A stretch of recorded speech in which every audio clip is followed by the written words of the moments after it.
right, all right. Let's get everything moved and get comfortable here. Go ahead and sit down, guys. Make yourself comfortable. Actually, because it's just you guys right now, we'll bring the table in. So you can, right? Give me a second.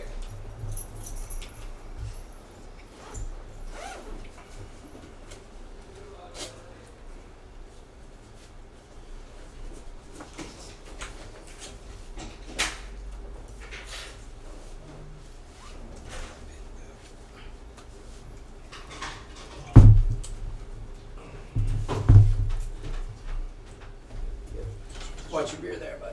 We'll bring this back in. That way we can all be comfortable. Place to put the beer. Dude, your shirt. Shooting with a cannon? Exactly.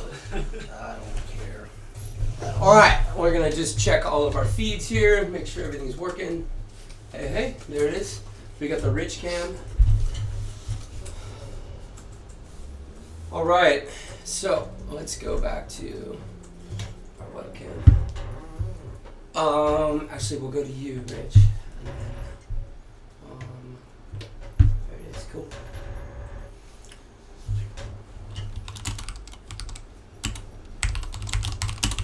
Okay, I'm going to try to manage all this the best I can. I'm not normally a live stream guy, so we'll see how this goes. But, okay, so since it's you guys, we'll get going.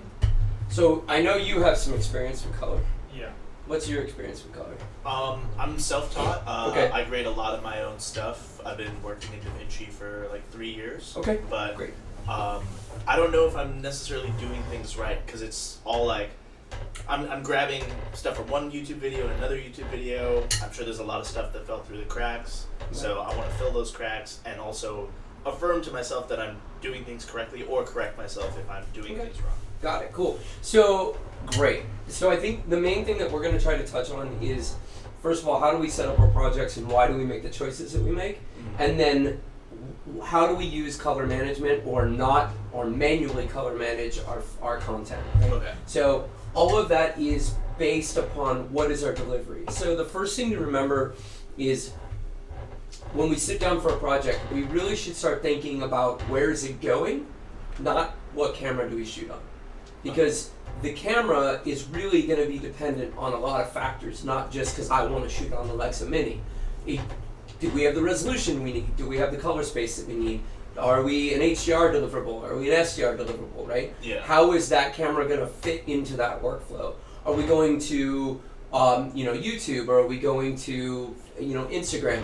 I need a 1:1. Well, maybe an Alexa Mini might not be the best camera for that. We could go maybe a Monstro or something with more resolution.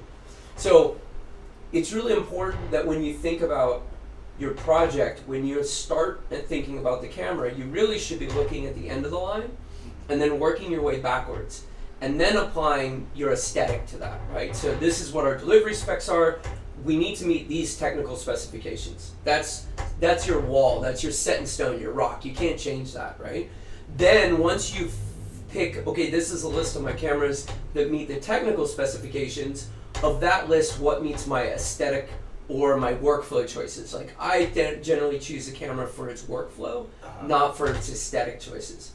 I think all the cameras I can make look amazing.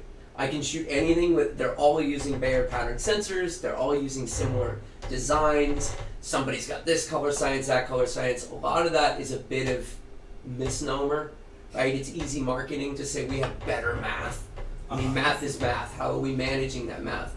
So ultimately, my choice is always going to be, how does it work on set, right? I like the Alexa 35 right now because it's a very easy camera to configure, set up. It's got all the power ports. It fits on all my gimbals. I can quick change it. It's really easy to work with. Accepts every mount, every lens, everything that I want to work with. So those kind of thoughts are something I think about when I start thinking about cameras.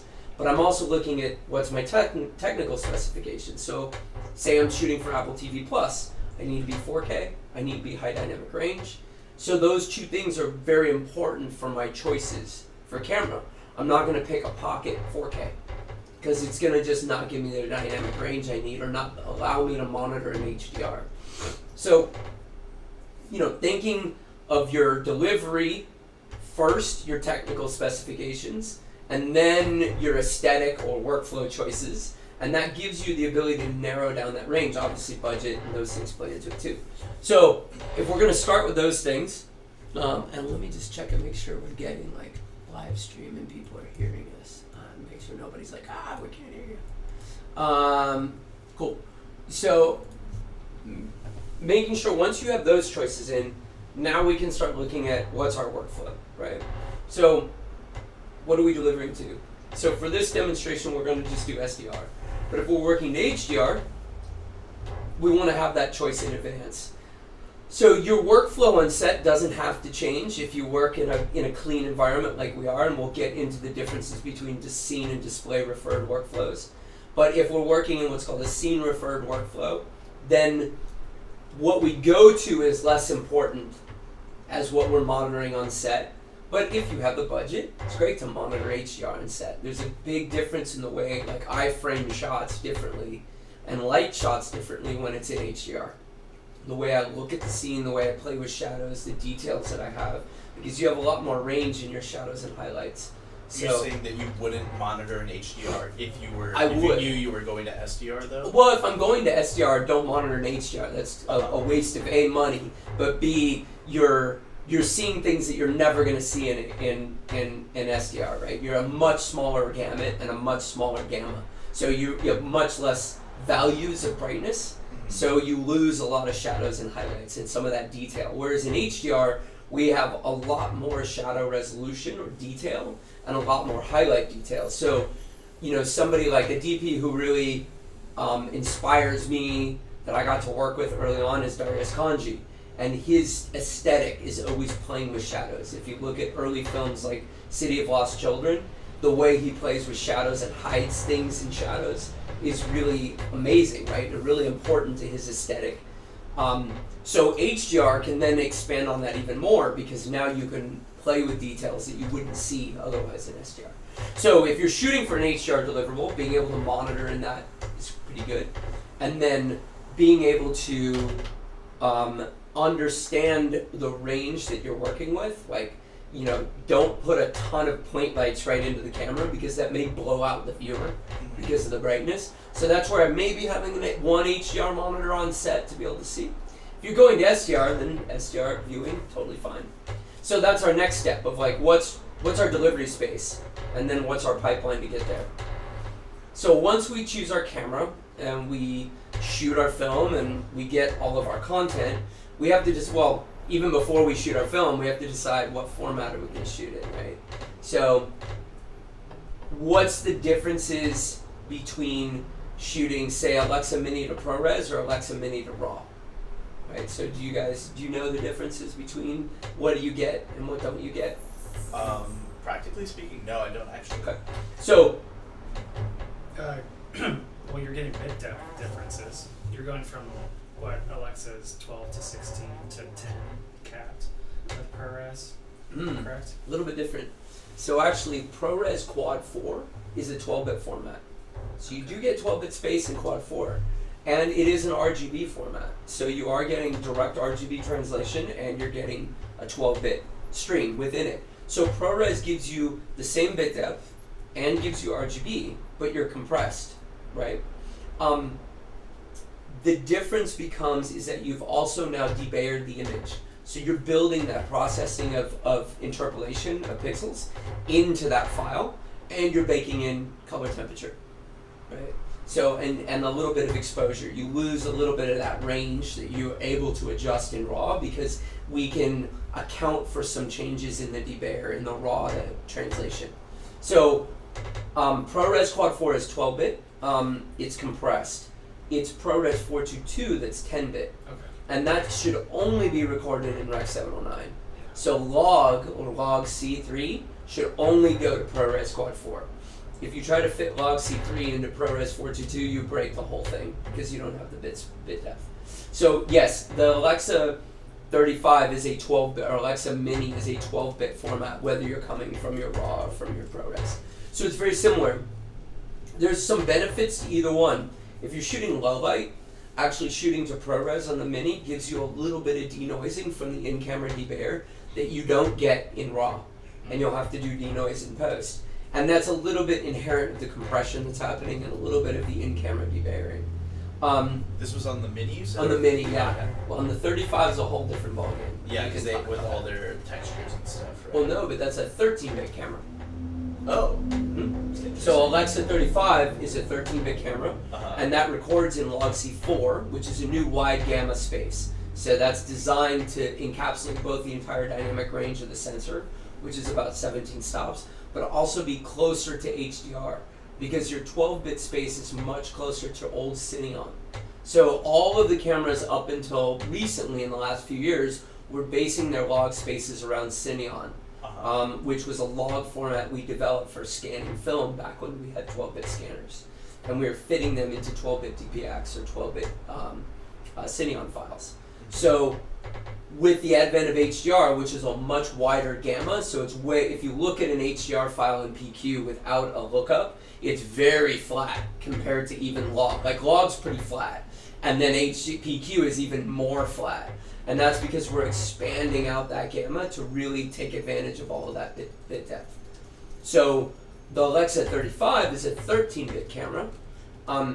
So if you record a ProRes Quad 4, what happens?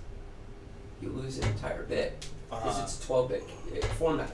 So if you read the Alexa 35 documentation or watch any of Art Adams' videos, they go into depth why you can shoot in ProRes on the Alexa 35 if you need to have that long run times or whatever, but that you give up an entire bit of data. And we think of bits of data as values in that curve. So if you're thinking of numbers, let's simplify 1 to 100, 12-bit is going to be fewer values in step, right? So the more bit depth, the more values, the more points we have on that curve, the less banding, the more detail we're going to get. If we have fewer points, we have to interpolate more data, we have less detail. So we can resolve less information. You lose like by a power of 2 in terms of information.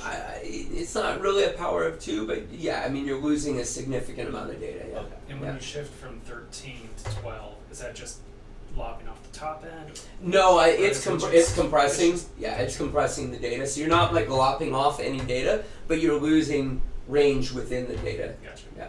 So it's important, I point this out because it's important to make these choices early on before we set up our Resolve project. Because you're like, well, what does that have to do with Resolve? Well, if we don't shoot in the right formats, then we get to color and we're limited in what we have to work with. So it's important to think about what cameras we're shooting on and what formats they can go to, right?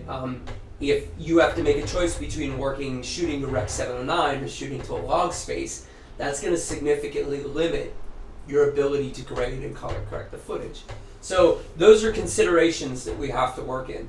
Our suggestion from a color standpoint is always work in the most range possible. So log formats or raw linear formats are what we prefer. Yeah. Shooting display referred or to 709 is really bad because it really limits us, and then it means we can only go to that one format effectively without data loss. So let's step forward and talk, because I keep referring to display referred and scene referred. So we'll start with that and then we'll go back to setting up our project. So the differences between what we call a display referred workflow and a scene referred workflow in color. Display referred means that we're making choices in our color space based only on the one display that I'm looking at. So if you guys have graded before and you brought in your log footage and you threw a LUT on it, and that LUT made a look and converted it to 709, and then you added a node and started grading, your display referred. You're making a color choice based on the display and only your display. So we can imagine that if you change displays, your color choices now don't match. So if I go from your laptop, which you have here, which is gamma 2.2, you're grading on your laptop at gamma 2.2. But then you go to a TV that's gamma 2.4, you're going to have a contrast issue because your gamma's changed. Because you made choices referring only to the display you're working on. So anything after, in color we have two transforms that we work with the most, called input transform and output transform, or IDT and ODT. Input device transform and output display transform. So input is your log to whatever you're grading in, and output is your whatever you're grading in to display. If we grade after that ODT, we're display referred, right? Now, how do we fix that? Because now we deliver to Rec 709, we deliver to HDR, we deliver to P3 DCI and theatrical. So when I'm doing features, which I've done quite a few, I have to deliver to multiple formats, right? So I'm grading the feature, but I have to do a Rec 709 deliverable, I have to do a Dolby Vision HDR deliverable, I have to do a P3 DCI deliverable, and then maybe I might have to do a P3 6,000 layer 6,500 Kelvin, like a standard P3 deliverable for like display P3.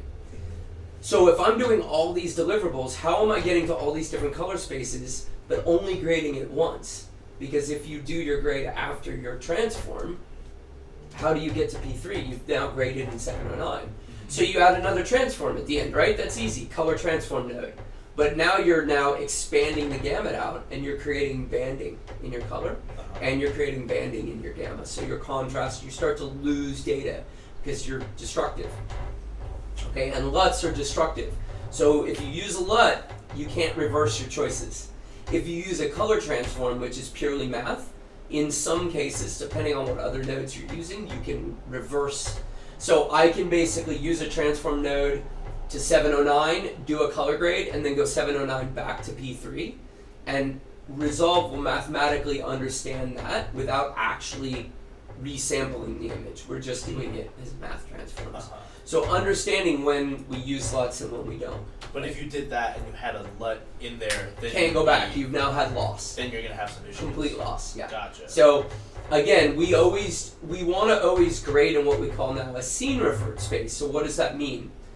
A scene is the thing that was in the middle, right? It's our scene, it's where we work, so we call it scene referred. That means that we define a color space we're going to grade in, and then we choose an input transform to that space and an output transform to that space, right? So think of ACES. So if you've looked into ACES, ACES is a scene referred color space. It was designed specifically to give a universal space to make your color choice, and then be able to change your output transform for whatever display you're going to. And now we're what we call display agnostic. It doesn't matter what display I go to. I can just change the setting. I can go to, Rec 709 Gamma 2.2, like for most online deliverables. I can go to Rec 709 Gamma 2.4 for the greater world. We can go to P3 DCI, we can go to HDR, but my choices for color stay the same, because we're doing it in a universal space, in a scene space. So that's how I refer to these two things, and we'll keep coming back to that because that's a proper color workflow. This is a kind of a specific contextual question, but situations I've been in as a DP is I'll come onto a set and the director has a LUT that they want to monitor everything with, like a 500T, film emulation. Yeah, LUT. they bought online. Exactly. Yeah, absolutely. And it might look great on set, but then they want to use it in the grade. Is there a way to use that in my workflow if they're insistent on it without being destructive? There is and there isn't. So we have to a little bit understand how those LUTs are created. So a lot of the LUT companies now are starting to understand that they need to work in scene referred. So there's a few now that are giving you LUTs in ACES. That's scene referred. So you could use that within your pipeline, and you can do that in your scene space and still have your output transform as whatever you want it to be. So now a LUT is always destructive. So we have to understand that you're resampling pixels with a LUT, and it's going to be destructive. Less information. It's not reversible. So when we say destructive, we're still applying a math operation per pixel, but a complicated LUT like that is not reversible. So we can't undo what we've done mathematically without resampling the image, right? We can't invert it. So what happens is that if you're a scene referred LUT, so if it's say an ACES LUT, we can use that, and then we can have our output transforms separately. And that's fine, because now you're still scene referred.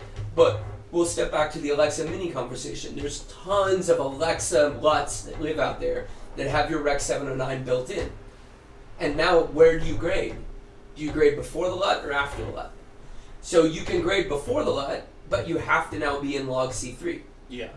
which is fine, and we'll go over how you can utilize that in your workflow. But the problem is now your look, all that custom tweaking is baked into your device transform.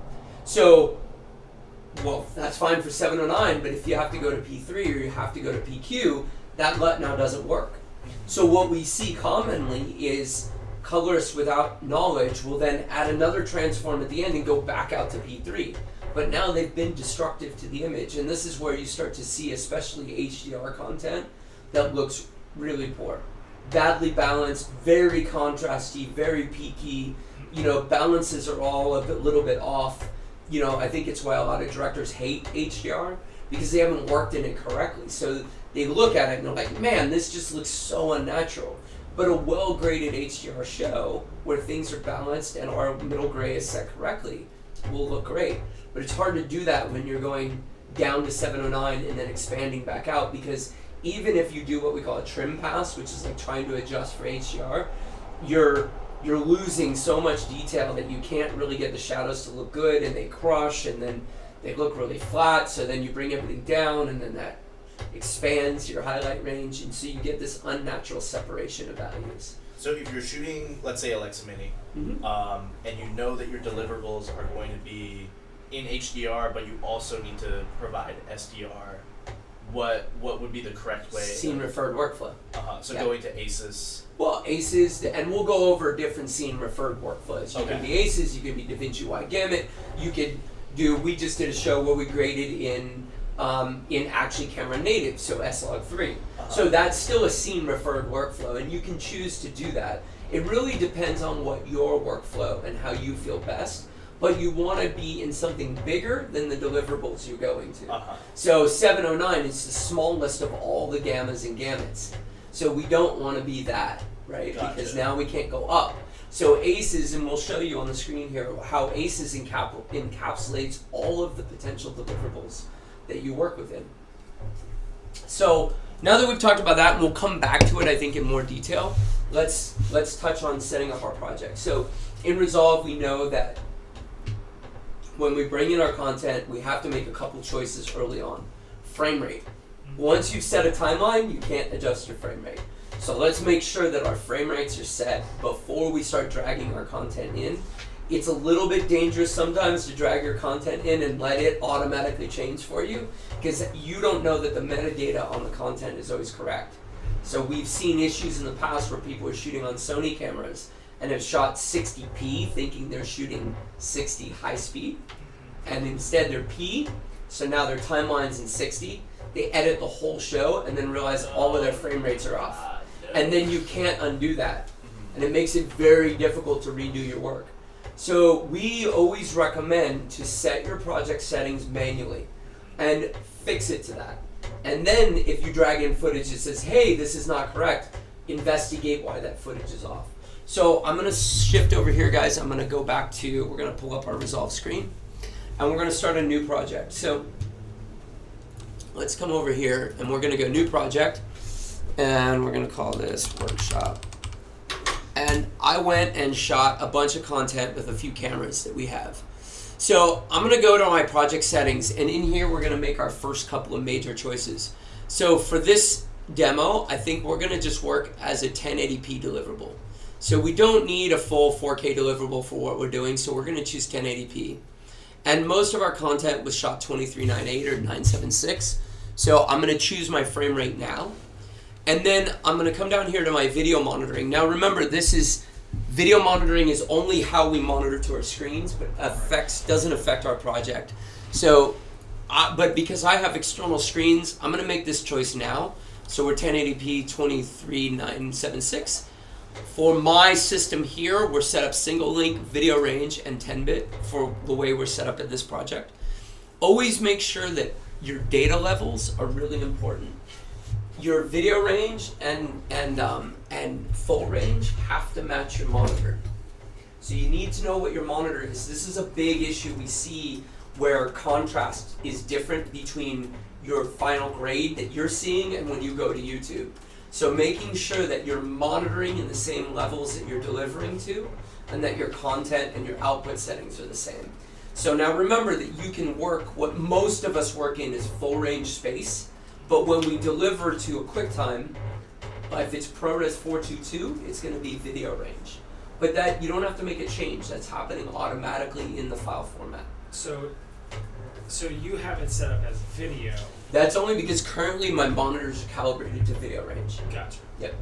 And that's because it's going out HDMI? I mean, right now, because of the live stream, we're going out an HDMI signal to LG consumer monitors, which are set currently from my last project. I just didn't have time to recalibrate the whole room, but they're currently set to video range. It doesn't matter which one you're working in, but they have to be the same. So if your monitor's full and you're set to, now again, this is output monitoring, this has nothing to do with your computer screen. Right. So your computer screen is one, your output monitoring is not another. This is why we always recommend external displays, because now I have complete control over the signal. So 99% of people will be watching typically in video or in full? Again, depends on your monitor. So it really depends on how we're externally monitoring. I think that most 99% of people are on their Mac laptop, which will give you most Mac laptops, depending on the device profile you have. If you're in display P3, which is default, you'll be in full range. But if you're in 709A, you'll be in video range. You can look that up in the Color Sync utility on your Mac laptop. So if you open Color Sync, you can actually look at the display profile, and in the data, in the metadata settings, it'll tell you the range. So it'll tell you if you're limited or full. So, but if you're delivering to, let's say, an online platform, Instagram, video, YouTube, whatever, So again, delivery is a little different from monitoring. Sure. We can deliver to anything. When we're monitoring, as long as the monitor you're reviewing on and your system are set up the same. That's all you have to worry about. Okay. So my monitors are calibrated right now to video range. My project is set to video range. If my monitors were calibrated to full, we would be set to full. Gotcha. As long as those two match, what your deliverable is going to be dependent on the file format that you go to. Gotcha. So EXR, full range linear. Yeah. ProRes 422, video range RGB, or actually YV. Final question on Yeah. that. Would that make a difference if we were in HDR? Yes, HDR you have to monitor in full range. Got it. Period. You can monitor in anything. It's just making sure everything's 1-to-1. Right. But the standard for Dolby Vision monitoring, PQ. So remember, Dolby Vision is just the way to scale your HDR to the monitor you're watching. But PQ or what we call Rec 2084, okay, and Rec 2020 is your gamut. Those and 2100 is the other specification.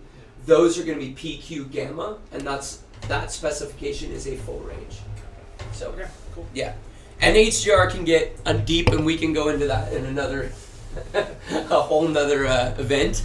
But okay, so right now I'm going to choose my color space settings, and then I'm going to go to my color management settings. This is really important. We have to decide how we're going to set this color management up. Now for you guys and for this event, I would like to show you guys how to manage color on your own, manually.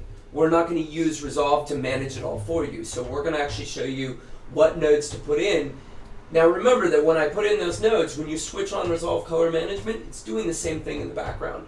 So once you understand how the nodes work, now you can extrapolate that to doing it automatically for you. So for the first example, we're going to choose Davinci YRGB, which is non-color manage, and we're going to choose my timeline space as ACES. So we're going to go up here to ACES CCT. So we have 3 types of ACES that you'll see commonly. So we're going to have ACES, or 3 you'll see here. You're going to have ACES, ACES CG, ACES CC, and ACES CCT.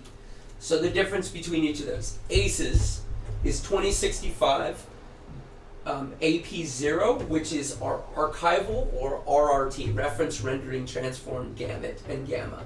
It's linear, and it's a huge volume of color. Lots of numbers, huge color space.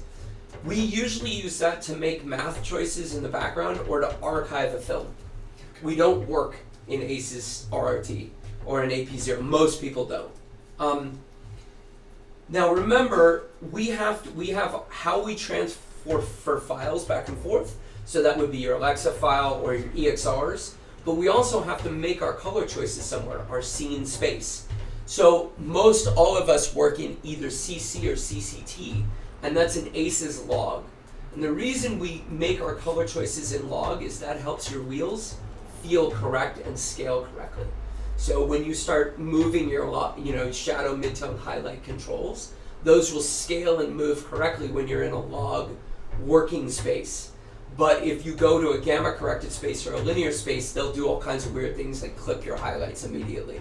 So most of us work in CCT, which is a little bit of a more toed out or wider log for us to work in. And that helps get to HDR and some other things a little bit easier. So I'm going to choose CCT as my timeline space. And then currently my screens in this room are calibrated to Gamma 2.2. And the reason for that is I just did an online deliverable. And we have to remember that online, 90% of people are watching on laptops or their phones. Mac laptops are display P3, which is a P3 Gamma 2.2. Is that why it has its own display, or its own timeline output? In terms of like the 709-A. 709-A is actually something totally different. So 709-A is a replicant of what we call 1886, which is which is a 709 profile that was created to replicate the contrast of a CRT display with a backlit LCD monitor, because it's very hard to get contrast with backlit LCDs, non-dual pane, so single pane LCDs. So A was created to add a bunch more contrast to the bottom end to clamp that lifted backlight. And that's what A is for. It's 1886. It's not a delivery format. Gotcha. So we have to be very clear. We never deliver to 1886. It's a monitoring format, and we can set our monitors to that, but we never deliver to that. We always deliver to a full power gamma, which would be like 2.2 or 2.4. So the industry standard is 2.4, right? We all know this. It's a bright room standard or a dark room standard, a bright room standard, so it's a room like this where we have a little bit of light coming in. So Gamma 2.4 is kind of your standard across the industry. But as more and more people are consuming media on displays like these, which are 2.2, we're starting to grade 2.2 because we know that's where it's going.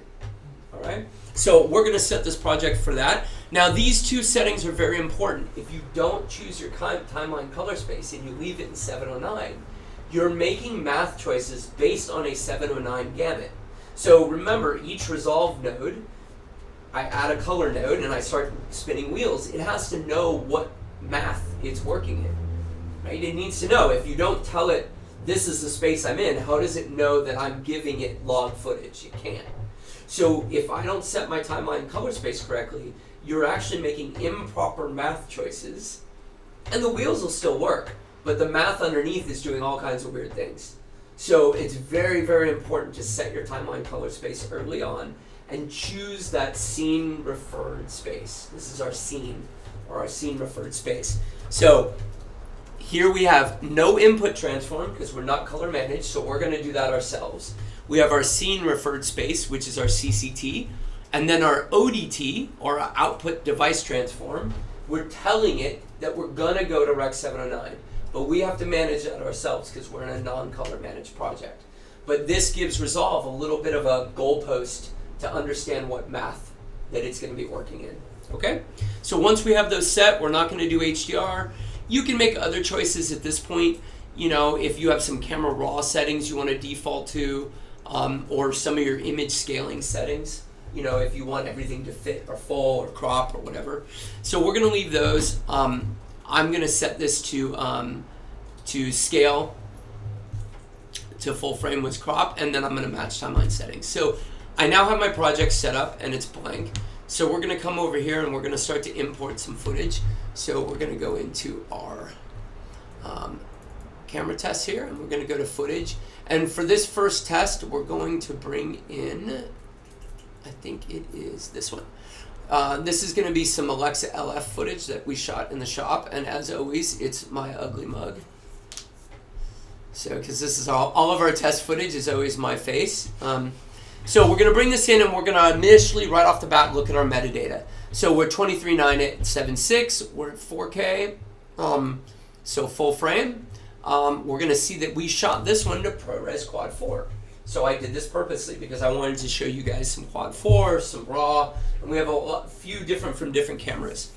So we have this set up here. I'm going to now right click and I'm going to create a new timeline. And we're going to call this Alexa LF. And we're going to create a timeline. So now that we have our timeline, we're not going to do too much editing on this because like why, it doesn't really matter. We'll just trim the head here. And we're going to go into our color page. So now is where we're going to start to build our color transforms. We need to get, because obviously this looks log, right? This is log C3 because it's the old Alexa log, right? So this is 12-bit log C3.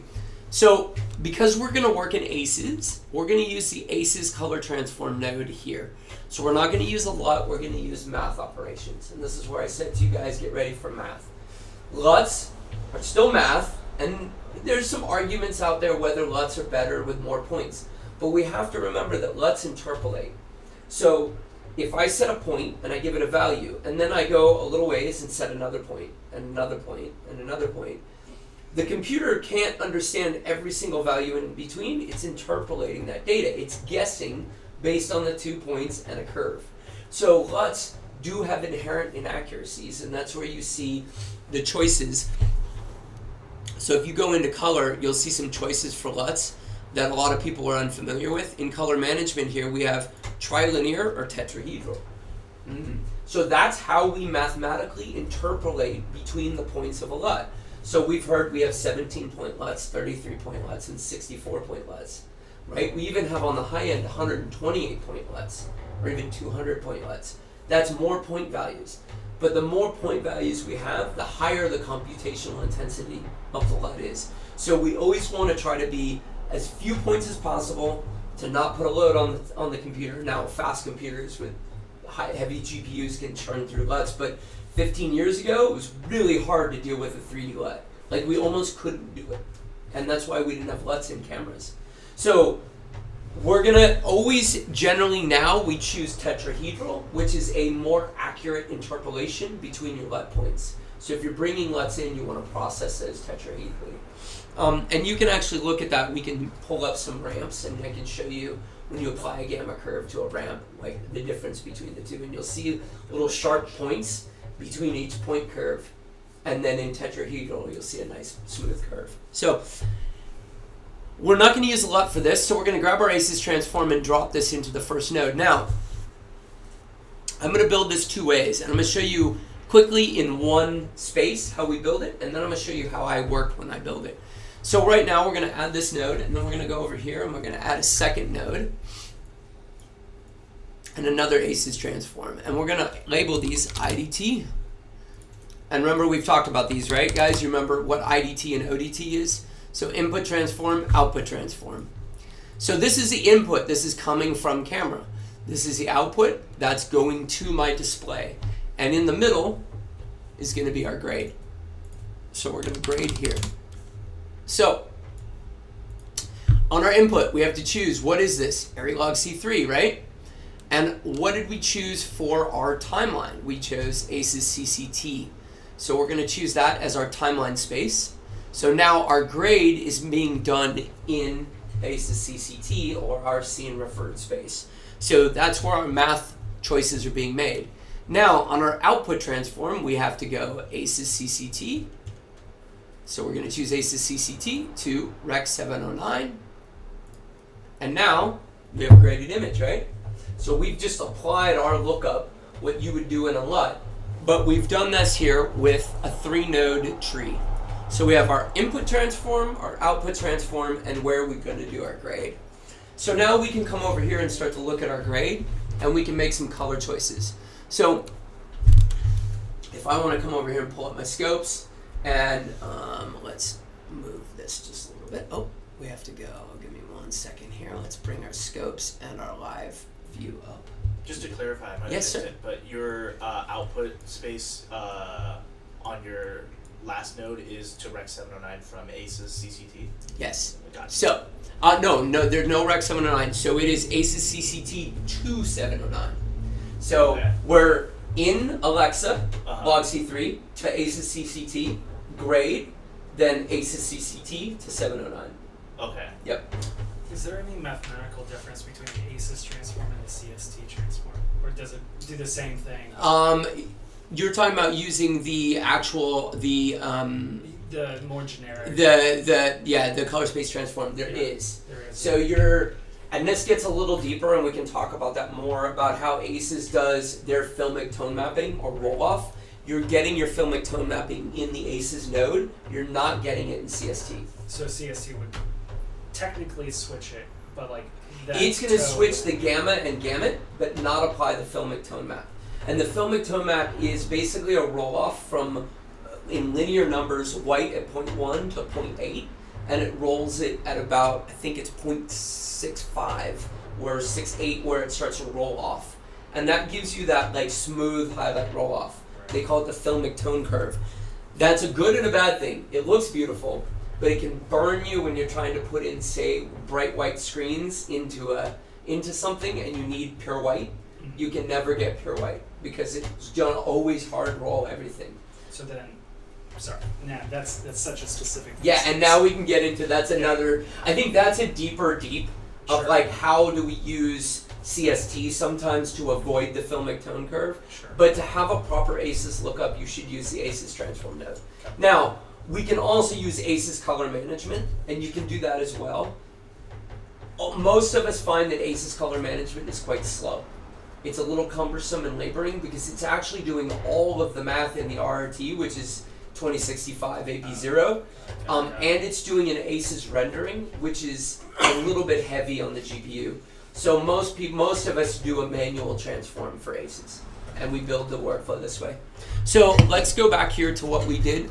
So now you can see I've got my scopes up, and I'm going to pop up scopes here for everybody to see. I want to give a cool plug to the Nobe Omniscope, which is like a super cool plugin. If you guys don't have it for Resolve, it's really nice. So this gives us much better professional scopes than the built-in Resolve ones.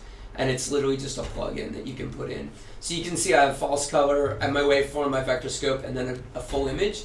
And what's cool about Nobe is I can come over here and actually select pixels, and we can see where my face is exposed on the vector scope. So I'm pretty much like, this is great right out of camera. My skin tone looks really good. But I'd say that with this image for me, the blacks might be just like a little bit lifted. So I want to come down just a little bit. And we might want to bring up our highlights just a hair and maybe just bring our midtones down just a little like that. So we've added just like a little bit of grade to this, and you can see that I've done that in my scene referred space in the middle node. So now I'm agnostic to what I go to, so I can just change this P3D65 and now I'm going to P3. I can change it to Rec 709 and now I'm going to Rec 709. We can change it to SD2084, so we can go to 2084,000 nit, and there's an HDR deliverable. And if I switch my screens in here to HDR, it's going to look HDR. So the benefit of this is that we can basically change the output device transform without changing our color settings. There's a few little caveats to this that in certain circumstances you may, going from SDR to HDR, you may have to do a little trim to just get things a little more balanced. But that is really based on how you grade. If you're really moving things away from the general rules of where middle gray falls, then you might have to do a trim. But if you grade to the rules of middle gray and understanding where you balance things on your scopes, you can literally just change the button and everything will transform over. So this is what we call a scene referred workflow, right? So we have our input transform, our grade, and our output transform. Now, if you wanted to do a creative LUT here, so we can add a new this, and I think we might have some, I think these, let's see, where are they? We may have some emulation LUTs. Oh yeah, here we go. So here's some these are ACES film emulation LUTs. Now I'm not a big fan of LUTs, so I generally don't use them a lot. But you can see that I'm adding an ACES film emulation LUT. And where am I adding it? At the very end of my pipeline in ACES. So this is an ACES LUT. I'm adding it right before my ODT. So what my assumption is that that's a color transform, as in like It's what we call an LMT or look Yes. modifying transform. So, but there's no like. There's no display or device transform built in. So it is ACES to ACES. What in ACES speak we call an LMT, look modification. So in ACES we have IDT, LMT, ODT. Yeah. Lots of MTs and DTs and things. Exactly. Yeah. So, but notice where I put it, right here at the end. And if this were my workflow, what I may consider doing is grouping these nodes. So I might come over here and group these two. Whoop. I'm doing live stream, so my keyboard shortcuts are also like completely screwed up. But what we would do is come over and group these two nodes so that they are together in one space. That would be my suggestion. Now, this isn't how I work though, because I actually feel like this is a little bit cumbersome for a colorist to work in. So we're going to duplicate this clip, and we're going to show you how I generally work when I'm grading. So we're going to come back here, and I'm going to delete a couple of these nodes, and we're going to copy this. Okay, so actually we can just delete these and we'll start over. So the way I like to work when I'm working in a scene referred space and I'm not doing color management is I actually add a new group. So I create a group and I call this the Alexa LF group. And in that group, I now have an input timeline or an input node, an output node, and our timeline node. Now, you have a couple choices. You can put your ODT on your timeline, it affects everything. But what if you're shooting from multiple cameras? And you have different transforms for each camera, right? Now, if you're working camera referred, or we're using S-Log3, and we have some red in there, which I think we've done recently, you and I did together, we then have to do different groups. But if you transform everything to ACES, you could do one group and just put it on your timeline, and everything gets ACES to 709. So you have to be a little thoughtful about where you do these things. So a good way to work for this instance is what I might do is I'm going to come over here in my input group, and I'm going to add my ACES input transform, which is going to be log C3 to ACES CCT, which is up here. There we go. Okay, and then in my output group, so for this one, let's say we have multiple cameras, I might now add in my output group here a ACES CCT right here to 709. And what that allows me to do now is have my grading group or my grading tab with no transforms. So I can't accidentally screw up my transforms. So now I can come in here and grade this all around, and it doesn't really matter if I accidentally touch my input transform node, because you don't want to apply a color grade to the same node as your transform, because you step out of line with your process. So I really like working this way. Another way to do this is we can actually move this node, which would be our ODT. We can move this out of this panel, and we can put this into our timeline node. Whoops, let's go before. So we'll add this before and paste this in. So now these, you can ignore these are for my scopes and our live stream output. So you can see right here, I'm going to go back to resolve. I don't think everybody's seeing the resolve view here. So you can see here that now I have, so input group, and whoever's on the live stream didn't get to see this, so we actually added a new group, and then on our input group we added our input transform. This is where we're doing our color grade, and then we can either add our output transform here in our output group, or we can add it onto our entire timeline. So it really just depends on if you're mixing cameras and spaces, or if you just want the whole timeline to get transformed. Because theoretically, we could bring in a different camera for this timeline. So like a good example is, we can come here and say, let's grab an Ursa Mini Pro. So here's some Ursa footage, and we can drag this in, and we'll pop this onto our timeline. And you're like, well, Eric, this is a totally different camera, different color space, everything's totally different. How do we make that work? So in this one, we're going to add this into, we can add this into a new group. We'll call this Ursa. And on our input transform, we're going to add in aces. We're going to say, what are we transforming from?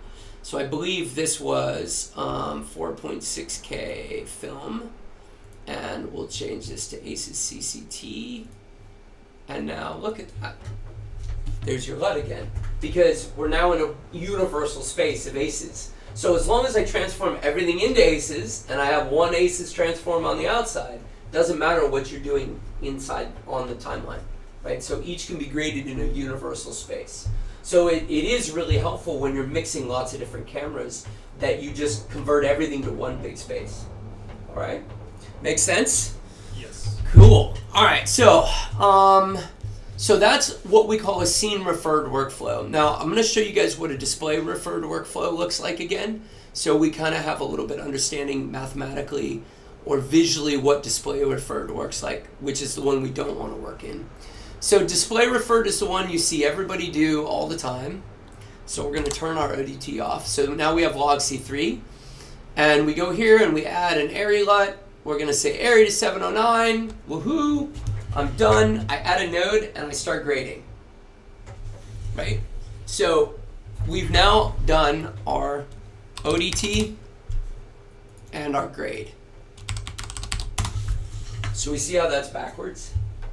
And that's how a lot of people grade. And especially when you get those fancy lots, a lot of people are grading on this way. Now, I've seen some other people be taught that you can do the fancy LUT with all of the look modifiers, you know, whatever some fancy LUT someone built, and you can grade here in log C3, right?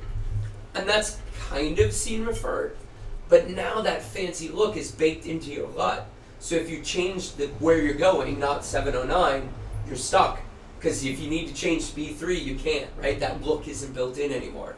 So that's why you see with the new Alexa 35, LUTs are not built into device transforms. So remember the old Alexa, you would download a LUT, and it was like an Alexa to Rec 709, and it had some cool look built in. Now in the camera, you have a device transform and a look transform, two separate nodes. Scene referred workflow is built into the Alexa now. And that's because they listened to the industry and what we needed for multiple outputs. So all of that making sense a little bit, guys? Yes. Yep. Cool. I'm going to show you a couple things here so we can start to understand a little bit of what color spaces are and how they look like. So let's see, are we seeing our resolve view? We are, I think. Yep. So let's go back here. All right, I'm going to pull up my scopes here. So this is what we call a CIE chart or a chromasticity chart. So, and we call this triangle here our trimestylus. So it's where we define, we all did some geometry in school, right? And we understand X and Y coordinates, right? We're plotting coordinates. So why do we have this? Well, I have a camera made by one manufacturer. Grandma goes out to the beach, she shoots an image, that image takes a picture. That picture has to get saved to a memory card that goes on your computer made by Apple, and you set, or her computer, let's say made a PC by Acer, right? Or whatever, an Asus, and they emails it to you on your Apple. And all of those look exactly the same as the original picture that your grandma took on the beach. And why is that? It's because each of these devices define their color space by known values. So as long as I know where each of these points are in this space, I can mathematically transform each one and scale what we call the gamut. So we have gamut, color, saturation, and gamma, contrast. Two pieces of what we call color space. So in this instance, I'm showing you right now area-wide gamut 4, but let's actually change this. So I'm going to show you what ACES AP1, which is ACES CCT that we're working in, looks like. So we have this triangle here, and then see Rec 709 down here. So now imagine that every point on that graph is a value that we can assign a color to. So you can imagine how many more points of value we have between Rec 709, tiny little volume, and really big volume, AP1. Or we can go even bigger, ACES AP0. See how much more data we have? So remember, we have to allocate all that data in the file that we're saving. So we have to allocate for all this space, all this points of data. So it's hard to work in this, but it's much easier to work in AP1. Well, why AP1? AP1 is this big, but Rec 2020 which is our HDR, is that big. So it's a little bit smaller, right? So AP1 actually encapsulates all of Rec 2020, which is our known deliverable. But why would we archive in AP0 for the future? Because this little circle here, this little circle there, and I'll show with my mouse, this little guy here, that's what we see with the human eye. So we're now encapsulating the entire color volume of the human eye in a file format. So for future standards, if we get better than Rec 2020, we're not losing any data. And this future-proofs our films to be seen in the, 20, 30, 40 years later. We can literally open up the Resolve project, change our output transform, and boom, it looks modern, right? So now we don't have that problem of looking like old TV, because we can now switch our films that way, if the camera, of course, encapsulated that volume. So that's where it goes. So going back to grandma, the reason why all these devices can speak together is because we understand where these points lie. And on your computer, a LUT is called an ICC profile. It's telling me where these points are and how to transform between them. On your computer, we call Rec 709 sRGB, which is basically same trimestylus with a gamma 2.2. And Rec 709, same trimestylus, but a slightly different gamma, and it varies depending on how you're viewing it. It can be anywhere from 1.9 to 2.6, or 2.4 most commonly. So we start to understand like a little bit of these volumes. So a few things to look at is like, what is P3? And this is a cool tool. If you have this, if you have Resolve, you can play with this and see what some of these volumes look like. So when you hear us talking about color volume, this is going to be our way of viewing it in 2 dimensions. We do have 3D volumes, and that gets into a little more complicated math. But this is the easiest way to understand how we plot color in 2 dimensions, right? So you can now see that if I understand where red is on the plot, so this will be red, this will be blue, and this will be green, and everything in between where this white point is where we determine our white point, you can see how now I can just with some fairly simple math understand how to map all these colors. So red is red is red. Not red is purple, right? And that happens if you're not doing your color math correctly. And where does that become a problem? Well, you're grading on a P3 monitor, but you're making Rec 709 choices. That can be a really big problem. You have a P3 monitor, so maybe you might want to grade with your color output settings to P3 Gamma 2.2 on your Mac laptop. Okay. And then when you're done, and you're going to 709, switch your output transform to 709. So if you ever delivered your project off your Mac laptop out, and then someone on a PC was like, dude, this looks really weird, and the two don't match, it's because you graded in P3, and it looked good on other Macs that are P3. It may look good on another device that's P3, but then it goes to a Rec 709 device, and the colors look all weird. So we have to understand that a lot of people look in different spaces. This gets to now, in our file formats, when we upload to YouTube, we have to tag it. We have to tell it what color space our QuickTime is in, so YouTube can then play it back correctly to the browser. So if we're grading in P3 and we're delivering in P3, we tell YouTube it's P3.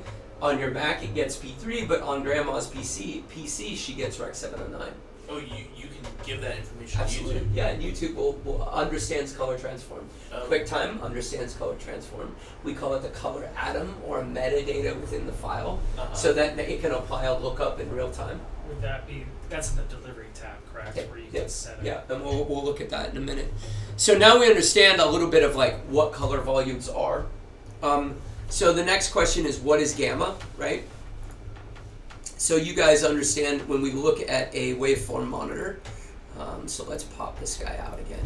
So gamma is our contrast or brightness. If I took a linear ramp from right to left, I would have 0 to 1 right across. So it would be straight up like this. If I apply a color transform to that, it's going to pull that gamma up or down, or create like an S-curve for log. So we understand that gamma is contrast, gamut is color, the two together, color space. So that's how you can start thinking of how we refer to things. So we can have a Rec 709 gamut with log curve, or Alexa wide gamut with a log curve. Or you can have Rec 709 with gamma 2.4, which is what we call gamma corrected, right? So different ways we refer to the two parts of color space. So I'm going to pop this back in here. And we're going to look at, so you guys have a little bit of a good understanding now, right, of the ways, the two different types of workflows, scene referred, display referred.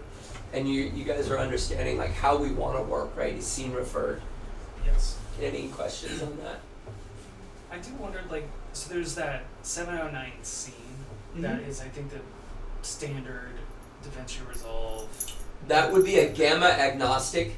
So it's not really, it's assuming whatever gamma is your output transform. Got it. Okay. I always wondered. I never used it. And I will say that I'm saying that I would have to go back and read the actual, like, I didn't touch up on that this morning, the actual definition of what they call scene. But it is, again, it's referring to the scene. So whatever your gamma nodes are applied to, it's kind of an open gamma.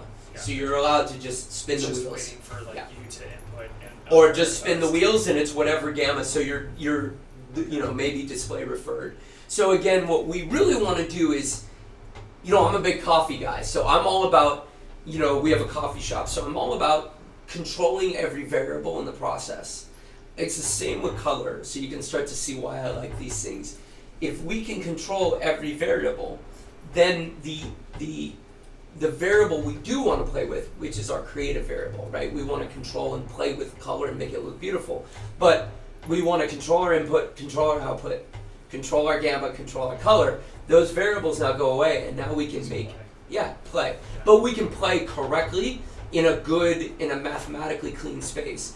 The benefit of doing this is now your grades will generally look less shit, right? You'll have less problems with crunching. You'll be able to actually gain. I mean, you could still see the detail in my shirt, even though I'm bringing my low values down, because everything's not making bad color choices. You didn't see my scopes like shoot off the top with highlights, which people see. That's because, again, we're making really good math choices. We have an additional visitor in the room who is now taken over everyone's. Hold on, wait. We have to go back to. Let's go to the room cam. That's Cam getting all the attention right now. So cool. Yeah. So let's go back. We'll go back to the resolve view. So yeah, now that we have that understanding, let's now talk about deliverable. So we've now done our grade. And let's say we're going back to, let's see, where are we at here? We're going to go back to let's put our ACES transform here. We're going to do ACES CCT. Where did we go? There we go. And we're going to do 709. Okay, and remember when you're working in ACES, it's an assumed gamma of 2.4. So if you do want a 2.2, you would have to add another transform at the end. So if I wanted to be really correct right now, like really correct, I would add another node, and then I would go to my color space transform, and in input gamma, I would choose 2.4, and output gamma, I would choose 2.2, and I would turn off tone mapping. What is tone mapping? Tone mapping is where we roll off our highlights from 1 to 8, or Davinci. Filmic tone curve, exactly. Gotcha. And that's what gives you that beautiful soft highlight. And when you roll your highlights up, you know how they compress up at the top? That's your tone mapping. Gotcha. So Davinci has their own proprietary tone mapping called Davinci tone mapping. You can do other tone mapping here. You can do simple, which is just a straight simple roll off from point to point. Davinci's is a lot like ACES, which is doing a little bit more special sauce in it. It's rolling it at a little bit different progressive rate. You can build a luminance mapping curve, which is just point to point, and you define those points. You can do what's called saturation preserving. So Davinci and ACES both roll the saturation off as you roll your highlights. If you've ever noticed when you start rolling highlights up or down, your saturation gets like lamps get really oversaturated. That's because your tone curve, your tone mapping is not rolling off saturation. Got it. So most of us roll saturation off. Up until really ACES and now Davinci's new tone mapping is really good. Most of us had our own proprietary. Like I wrote my own DCTL that did my own proprietary tone mapping the way I wanted it to. Gotcha. So I added in a little bit of that special sauce, and I still use my own tone maps for certain jobs Uh-huh. because it gives me the look that I prefer. Uh-huh. But it's better when it's built into your ODT because they correlate together quite a bit. So again, if I wanted to be really correct to my screens, I just did a 2.4 to 2.2 gamma. And now I'm correct to my screens that I'm working on here. So 2.2 is a gamma that carries less information than 2.4. No, gammas don't carry less information. It only tells me where I pull the center point of the curve down. Oh, So okay. if I had my whiteboard in here, which I don't, I got a piece of paper for you. yeah, actually, yeah, we could do that. I might even have a whiteboard. So gamma curve. Uh-huh. So if we have our chart, and this is 0, and this is 1, we'll talk in linear. That's a linear gamma curve. Okay. So gamma 2.2 kind of looks like this, and gamma 2.4 kind of looks like this. So the power point, which is where we add that multiplier, so that's 2.4, 2.2. So gamma is just a math function. Uh-huh. So we're pulling this curve up from linear Uh-huh. to add that contrast, so how we roll off. So 2.2 effectively looks slightly darker than 2.4. Okay. Yes. And I'll show you guys, I don't have it up for today, but I can actually post it online. I have a tool where a resolve setup where you can apply different gamma curves to a linear ramp, and you can affect how that ramp looks on your scopes. Yeah. You can actually see how that works. Am I mistaken in that when you apply the gamma to your log, it also linearizes it? I can't say that word. Right? Gamma to your log. So like you're shooting on the log No, space. linear would be linear. So if you're going from log to gamma corrected, you're not going through a linear step. Now, there's a little bit of caveat to all this. Yeah. Resolve makes all its math in linear space underneath. Okay. So mathematically, so we have to understand what we're viewing, but what we're making choices in. Mathematically, computers don't work in anything but linear, right? We're 0 to 1. Everything's basically binary and basically linear. So we have to make all our math choices in linear, because if 1 and plus 1 doesn't equal 1, then a computer freaks out, right? So non-linear math is generally very hard for a computer. That's why we use a lot of non-linear math in encryption, because it's really hard for computers to figure out that without a lot of processing time. So linear math is really easy, right? 1 plus 1 is 2, 2 plus 2 is 4, 4 plus 4 is 8, blah, blah, blah, all the way up, Yeah. right? Linear math. But imagine if you are now progressively adding a value into that. So, 4 plus 1 to the second power to the third power. So now your curve is arcing like this. You can see how much more complex that would be to calculate and to get results. So mathematically, underneath, everything in Resolve is floating point linear, which means white is 0, black is 1, but we have infinite values in between in floating point, which means decimal points. So integer is 1, 2, 3, 4, 5, 6, 7, 8, and floating point is 1, 1.00001, 2, so on and so forth. So we can have almost infinite values in floating point linear. So all your math is in floating point linear, but effectively the gamma that we're viewing is kind of what we're talking about here, because we could get deep into the underlying math, and that gets super nerdy. I was looking to see quickly if I have some ramps that I can show you guys. But I don't look like I do right at the moment. So I can post that stuff for later for everybody to play with, but we can do some linear ramps and show off like how that affects the gamma. So what we're gonna do now is look at our deliverable. So let's go back. We're gonna go to our resolve page here. So we're gonna go look at our delivery, and we're gonna say let's deliver this one file here. So let's delete this, and let's see, we have these two. So we're gonna deliver this file, and we know now that we've made some color choices. So we're now grading to Rec 709 in Gamma 2.2, right? And we know that we're gonna say for this project, we're gonna go to YouTube.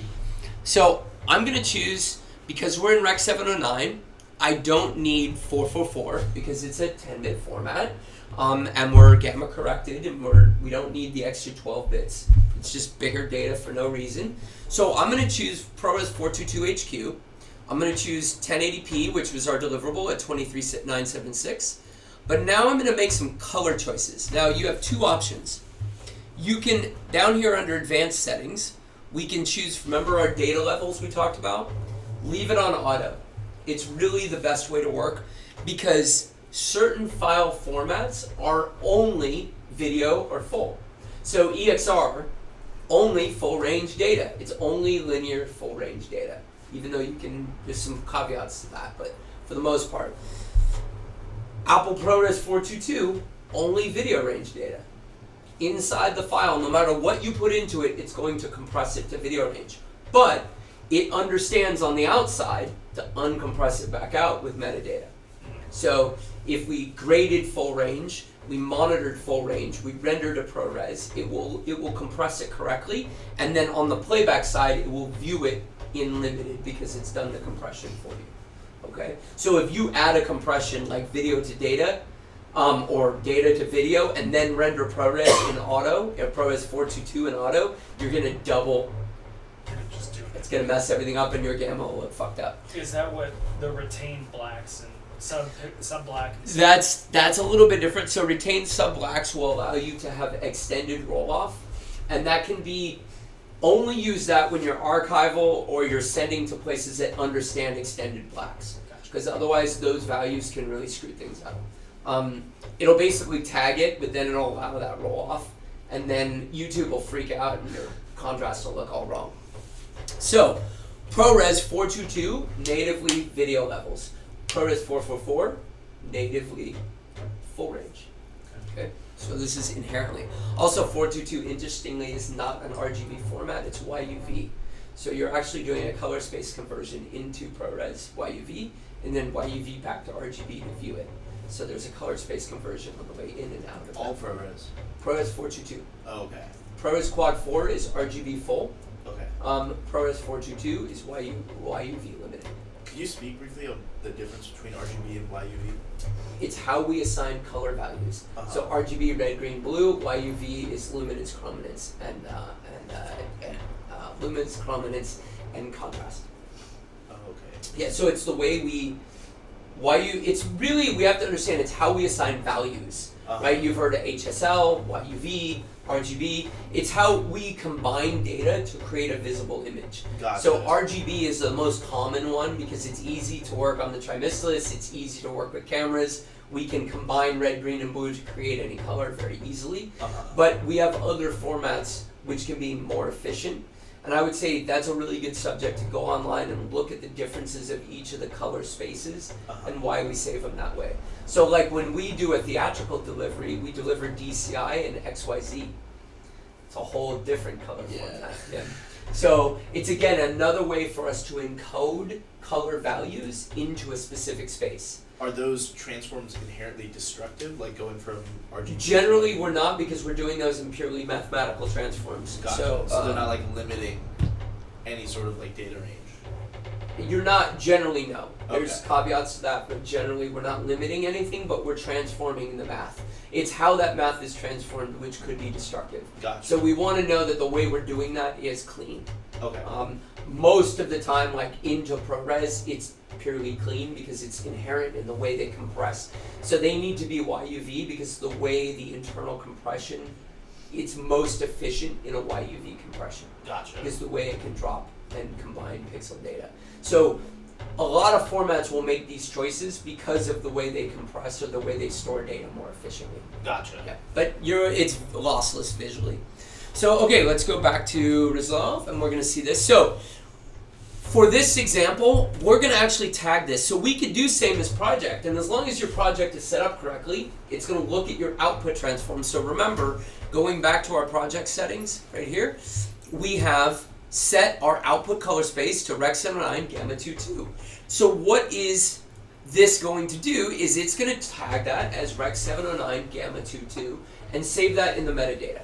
And there's a value of codes that go into ProRes called the color, C-O-L-R, color atom.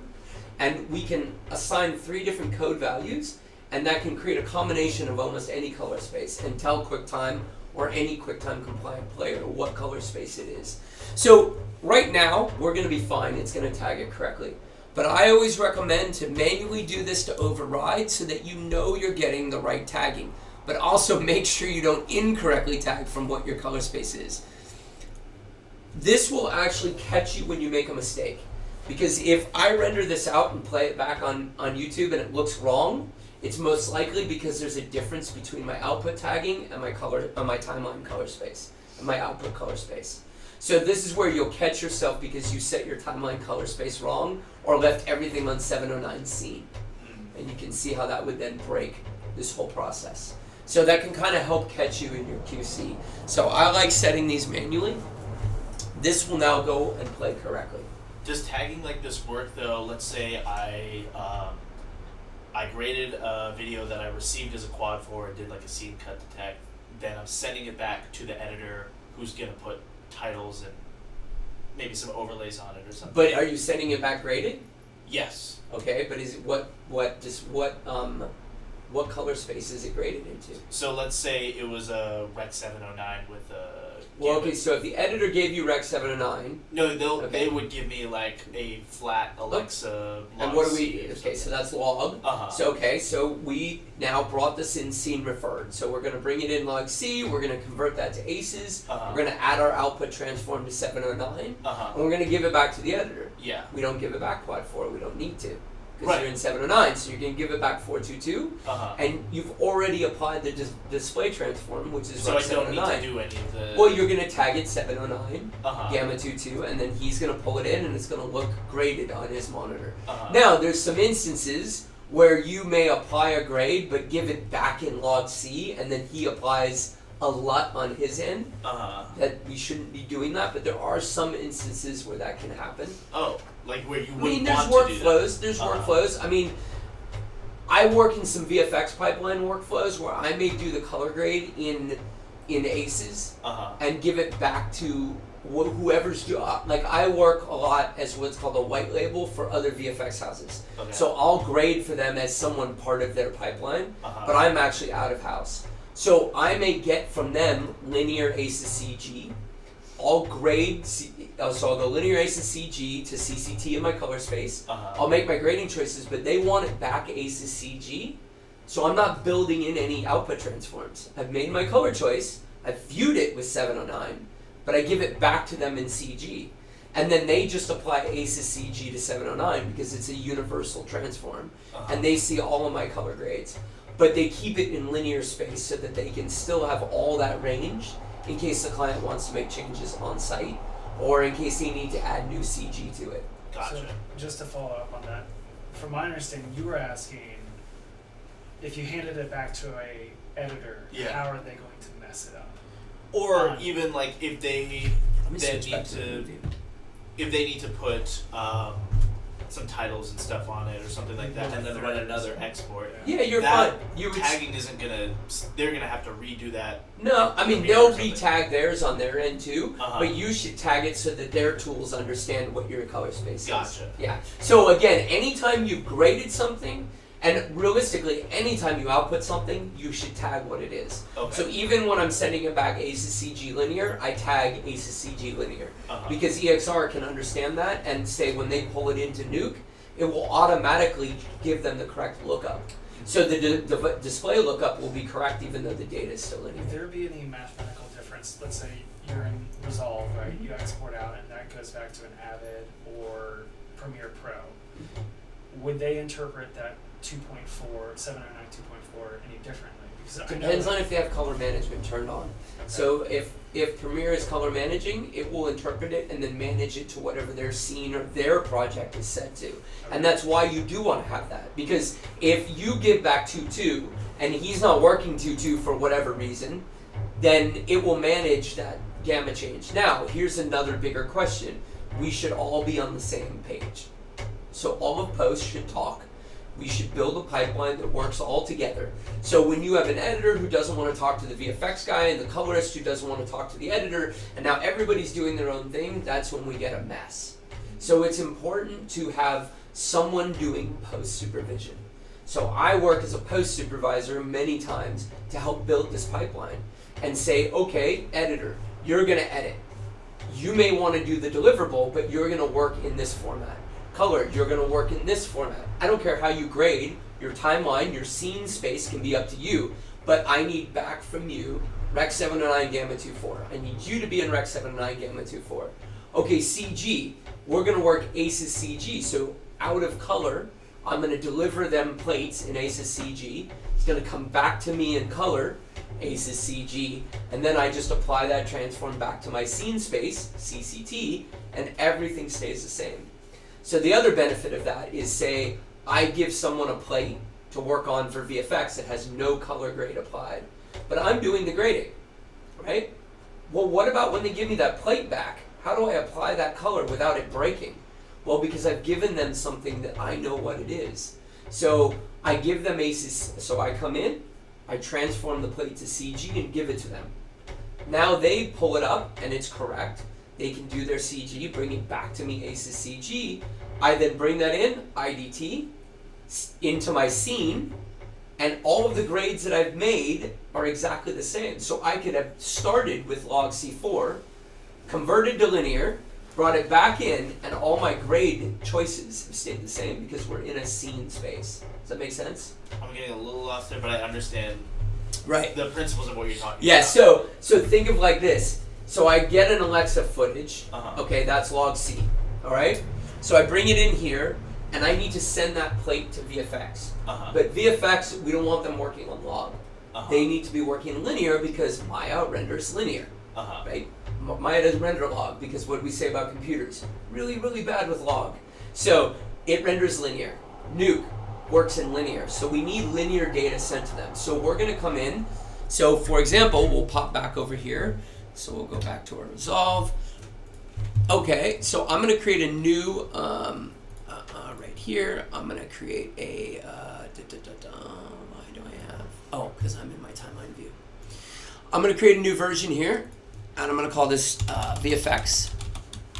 Okay, so in our VFX version, we're going to look at our input, and we're going to actually add this into a new group. We're going to call this VFX.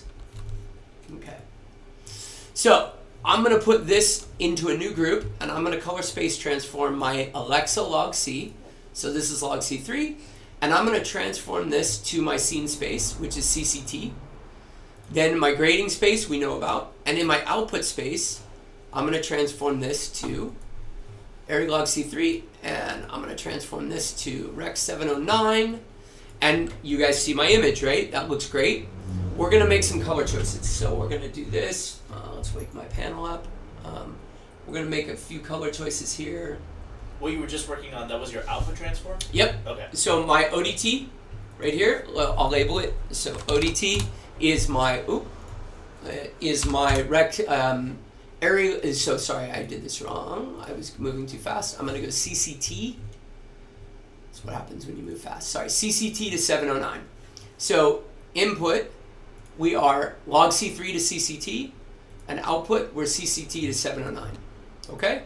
So that's the workflow we've all talked about all along. Input, output, scene space is CCT. So I've made some color choices, right? But I need to send a plate that's ungraded to VFX, because if they work graded, it's very hard for them to match sometimes the CG. They want to work on a raw plate, and then we grade everything together, right? So what I'm going to do is actually turn my color transform off. I'm going to go to my ODT, and I'm going to change my output transform from 709 to ACES CG. We now have a linearized plate. Oh, ACES CG is linear. Is linear. Okay, yes. so regular ACES is linear, ACES CG is linear, ACES CC and CCT. Log. Gotcha. But we never output a file in CC or CCT. It's just a working space. Gotcha. So it's your scene space, not your output space. Gotcha. ACES by definition is a linear format. We always output to other people in CG or AP0. It's just like a catch-all space. That Well, AP0, again, archival. CG is an easier space to work in because it's a smaller gamut. Gotcha. So interchange, we all do ACES CG. Okay. And it's linear, so it's floating point data. We store every value that exists. We don't clamp anything.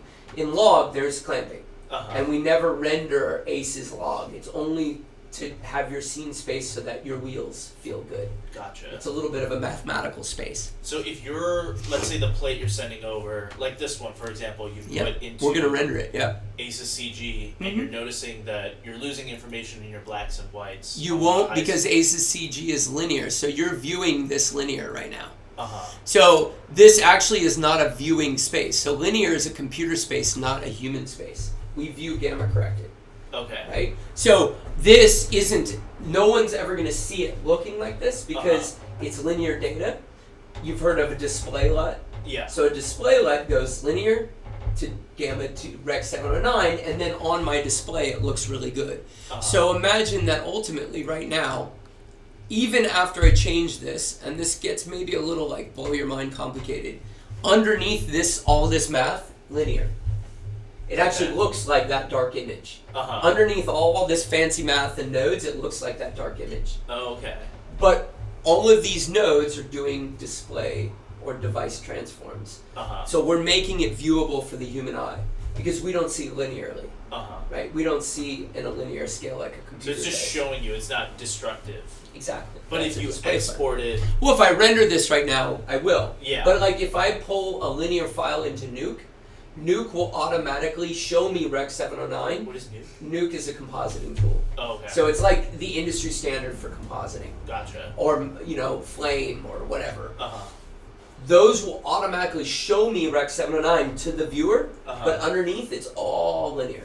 Gotcha. All the math, all the files, all the transforms, everything's happening in linear. Okay. So our VFX pipeline is going to be this. So we're going to go here to ACES CG. We're going to come to our deliver page. We're going to choose ACES CG here. So we're going to say AP1, that's ACES CG. And we're going to choose ACES CG for our, or we're going to choose linear right here for our gamma. Because remember, ACES CG is linear. So you don't actually have an ACES CG choice because that's not a defined space per tagging. So we say linear and AP1, which is ACES CG. And then we're going to choose a linear file format, which is EXR. Now here I'm going to do EXR half float. We can get into what that is. It's a little more complicated, but it's how we reduce file sizes. We don't go full 32-bit float because it's enormous. So we store float data in integer, but we've got plenty of values to work with. Whatever. That's more math. So we're going to render an EXR. So I'm going to call this EXR test. And we're going to browse and put this somewhere. Let's put this on for camera tests. And we're going to make a folder for EXR. And we're going to open that. Okay. And we're going to do this as an individual clip. Actually, you know what we'll do is we'll do it as a source name. That's a little bit easier. So we're going to check our settings. We're going to make sure everything's correct. And then we're going to add this and we're going to render these files. Okay, so now remember, I've turned my color grade off. I've linearized the file with our output transform. So now I'm going to go back to our media page, and we're going to pull in that EXR sequence. So I pull in this EXR sequence, and see it looks linear, right? So now what's cool is we can come here to our timeline, and we'll grab our linear, and we'll come over here. So right now we're viewing our ProRes, which was our original camera raw. I'm going to change this back to Rec 709. Okay. And then I'm going to turn my color grade back on. All right. And we're going to make it a more exaggerated grade so we can really know that something changed. So now I'm going to come to my linear file here, and I'm going to This is what you just exported. Exactly, yes. And I'm going to take my color from the previous node, and I'm going to add this into, what group are we in right here? I think we're in the VFX group. So we're going to go into our VFX group, and we're going to assign that to the group. Oh, actually, no, we're going to go new group. We're going to create from VFX. And in this new group, we're going to add our ACES transform. So now, are we coming from Alexa, or are we coming from linear? Linear. Right. So we're going to go to ACES CG, and then we're going to have our grade, which we just pulled from this previous clip. And then we're going to go to our output transform, and we're going to apply the same transform we've done for everything. So we're going to go CCT to Rec 709,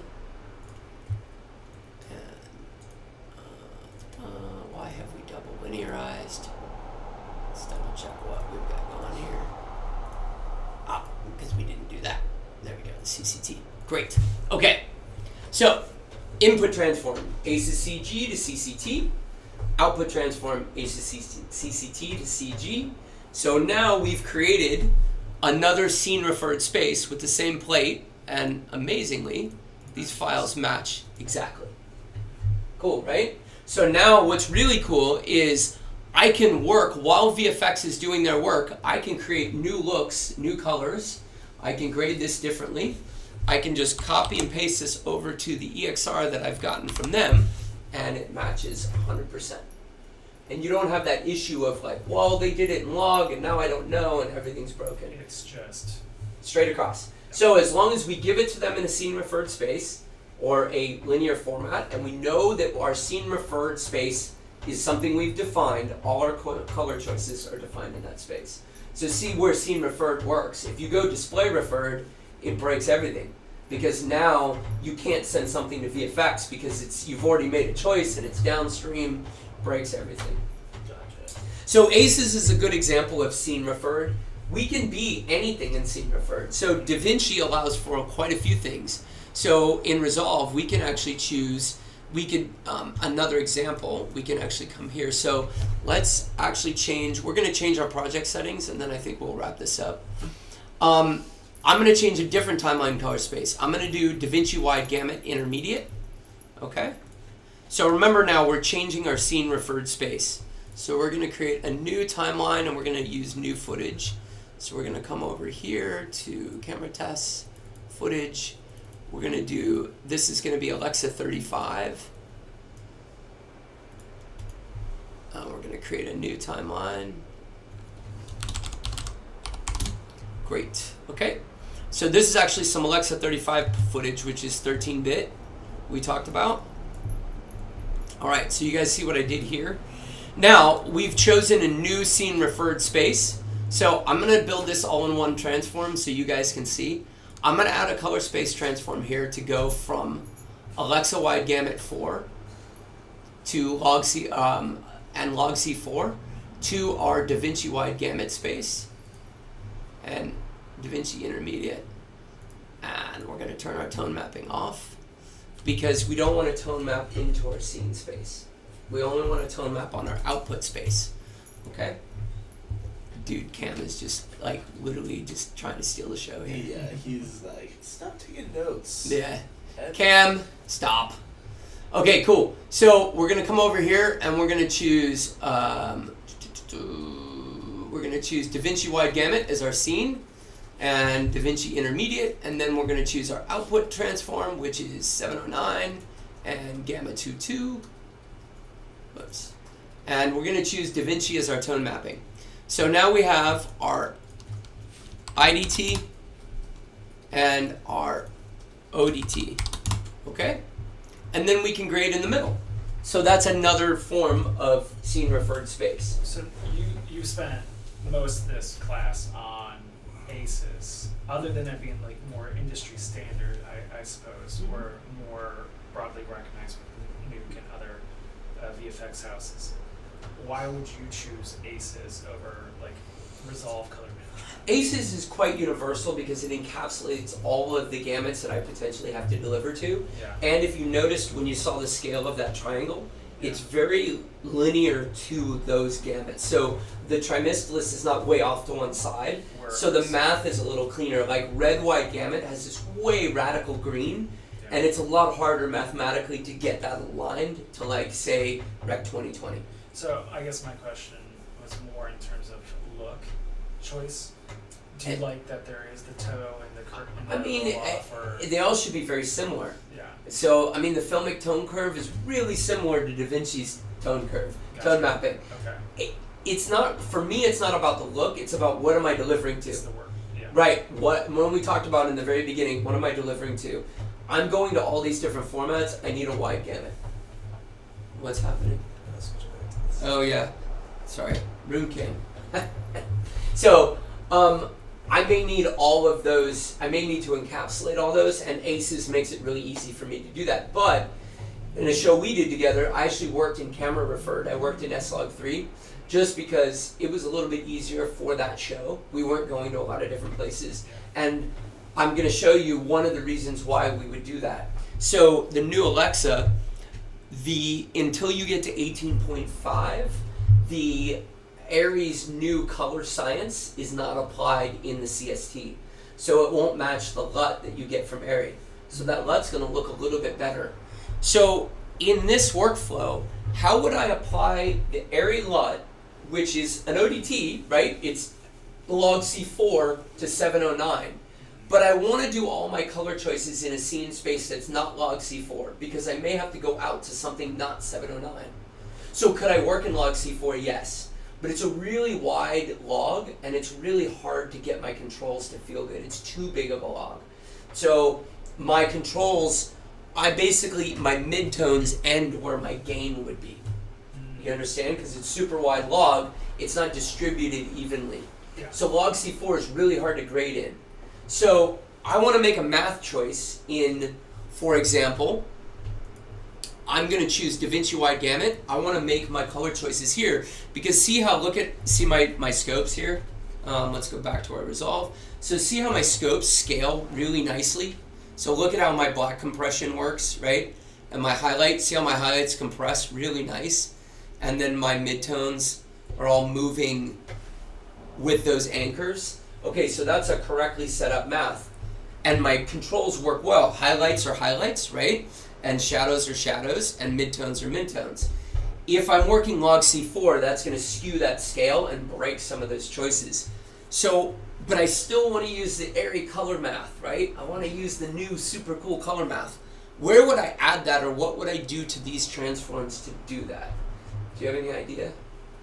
So would you convert it to log C3 or 4? 4? So where would I do that? So here's my IDT. So we're doing log C4 to wide gamut in a CST. So that's a pure math function. Oh, end of timeline. Okay, and a grade.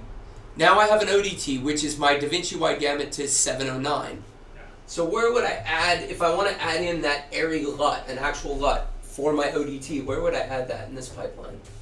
Because it's log C4, but I'm making my color choices in wide gamut. Would you add a CST prior to your ODT and then in between the two apply, well no, because You're really close.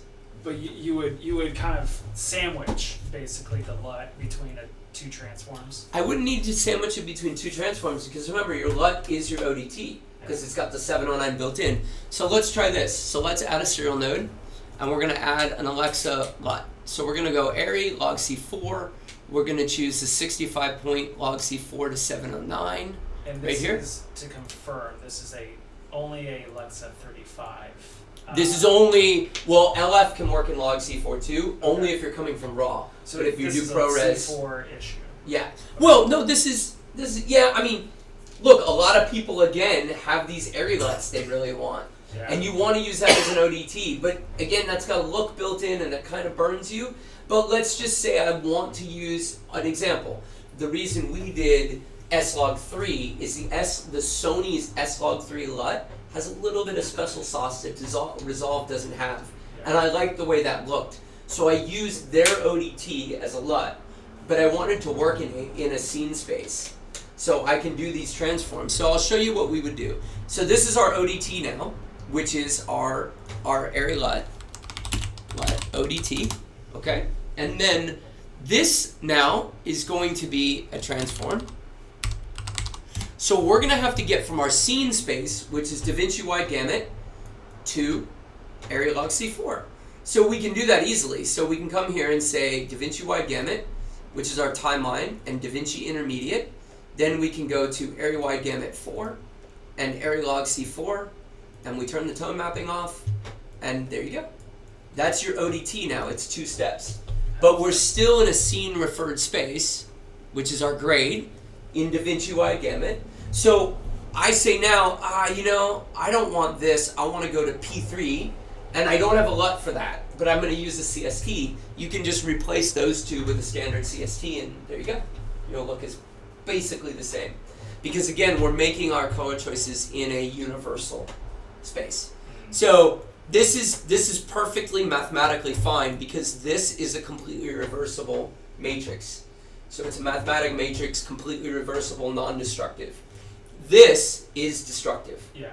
So if I made a color choice after this, that breaks my whole workflow. So, but even though the LUT is applied post CST, so you're in the correct format, Mm-hmm. shifting it from Rec 709, getting rid of that. Sorry, let me. Well, so let's go through it again. So this first node is going Alexa log C4 Right. to Davinci, my scene, Right. right? And then I'm making a grade. Then I'm doing a transform from my scene, wide gamut, to log C4 again, Right. back to our original. Fine. And then we're applying the LUT, which is log C4 to 709. So if you go to P3 and you have to get rid of the airy LUT there at the end, or We could do a couple things. We could choose an Airy P3 LUT, which we do have, right? So I have an Airy ST2084 P3 HDR LUT. So I could literally just use their LUT, which is, let's see, this guy right here, I think, the 2100. So now we're in HDR, right? Or, what you're asking is, if I get rid of this completely, I could just change this right here to P3. I guess I just expected the transfer LUT to be more of an impact in shifting from P3 from 709 to P3. Well, yes, it's going to have an impact, but only to the correct screen. So if your screen is calibrated to P3 and your output is P3, it'll look the same. Yeah. So ideally, if we were in a lab, like I have a lab set up sometimes where I have multiple screens in different calibrations, and I'm outputting each one differently. A P3 monitor with a P3 output and a 709 monitor with a 709 output will both look exactly the same. Gotcha. Yep. Or should be very, very close. You have a little more saturation in P3. Okay. Yeah. But like you wouldn't see a radical change shift. Like you would get a little bit more color, a little bit more saturation, but it wouldn't be like a radical loss of contrast. Well, no, because contrast is your gamma, Right. and P3, your computer, P322. So I'm 70922, P322. So all we're doing is allowing for, so red is not going to be more saturated on P3, but you're going to have more values of saturation in there. So remember, we always want red to be red. We don't want low saturated red and brighter red between two color spaces, because then they don't match. That's wrong. What we want is both reds to be the same, but in 709 I may have some banding, and P3 I won't. Okay. And 2020 I'll have none, right? It's going to be super smooth. But red, red, red. Now the difference between HDR and SDR, gamma, remember we're separating the two things, you're going to be brighter and have more values of luminance in HDR, and it will look different versus 709 or versus SDR. But P3 SDR and Rec 709 SDR should effectively look the same with more values. Got it. Okay. Yeah. The bigger shift would be coming from HDR to SDR, or Yes. vice versa. Yes. Yeah. And again, if we grade them correctly, you're going to see more luminance. You're going to see it brighter in your peaks. Your shadows will have more detail, but you should see relatively the same image. So when we grade them in a room, when I'm doing HDR deliverables, let's go back to our room cam. When I'm doing HDR deliverables, I actually have both screens up at the same time. I have an HDR and SDR, and I'm grading the HDR, and I'm seeing real time the effect of Dolby Vision, tone mapping that down to SDR. Gotcha. And so I'm making choices of both at the same, so it's like grading to two different color spaces. And even in theatrical, when I grade in a big theater, I may have P3 DCI at a different white point, because we're a totally different Kelvin. So DCI, 6000, and then I'll have my SDR screen, which is Rec 709 6500, and then I'll have my HDR screen, which is PQ 6500, and P3. So I have three different color spaces all working in real time, and I have tools in the background which are automatically mapping those and remapping them with Dolby Vision in real time. Okay. Yeah. Cool. It's a little bit breaks your brain when you have all three going, because you'll make an adjustment in HDR that looks amazing, and then the other two may not look as good. But like I said, as long as you live by the rules of thumb, which is where your white point, your middle gray should be, then those two will map from HDR quite well. Got it. It's when you break those rules and over brighten everything that all of the tone mapping breaks. Yeah. Yeah. So, any questions?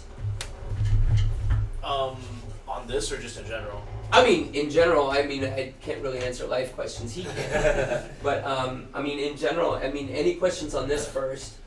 I'm curious, because we've been talking a lot about like digital footage, but let's say I get film scans back. What sort of input transforms would I be making based off of like a log scan? What log? So that's my That's question. the question. So how did they scan it? So you have to ask them. So film scans can come back in a few different ways. So ADX is the most common format, and there is a color format. Did you die? I died. Yeah, it's fine. We can switch to the other camera. We have a webcam too. Whoa, look at that. There we So you can do a log. You can get scans in a lot of different formats. So they could give it to you in, say, ADX 10 in Cineon, and then you'll apply that transform into your space. So again, we really have to make sure we talk to all the people involved. What am I getting? Where am I going? What's my scene space? If you define all of those, and I like to sometimes write them on a board. Like when we do big shows, we have like a war room, and I actually have like the color space of the show, the entire pipeline. And that could mean on-set, dailies, DIT, on VFX, my working space, like the whole pipeline. When I'm post-souping, I have that whole pipeline sort of defined for everybody. And we'll send out, like I'll send out a document to everyone involved in what everyone's role is and what space they're working in. Gotcha. Yep. So when we do rentals here, we do color as well for a lot of our rental customers. And we do this. This is like part of the job is we'll help you pick your camera, and then we'll talk to you about your entire color workflow all the way through the deliverable. So we can say, look, this is what you're going to shoot on. We're going to build your LUTs. We're going to talk to your DIT. We're going to have him in a working color space. We're going to define what dailies is done in. Then we're going to do, our color, our post, our VFX. We'll manage all that getting back, and then we'll deliver to Amazon or whatever at the end. And we can manage that whole pipeline. Cool. Yeah. So it really just depends. You have to talk to your scan house and determine what they deliver it to you. Okay. So yeah, generally it's going to be an ADX something log, maybe Cineon log, and most of these are just Cineon. You'll actually just choose Cineon, and that'll be your color space because that's the Kodak standard. But we do have some alternatives for that, and some places will just scan to 709, which sucks. Yeah, terrible. Yeah, well, they'll just put it on tape. I mean, if they're doing a grade for you or whatever. So, any other questions?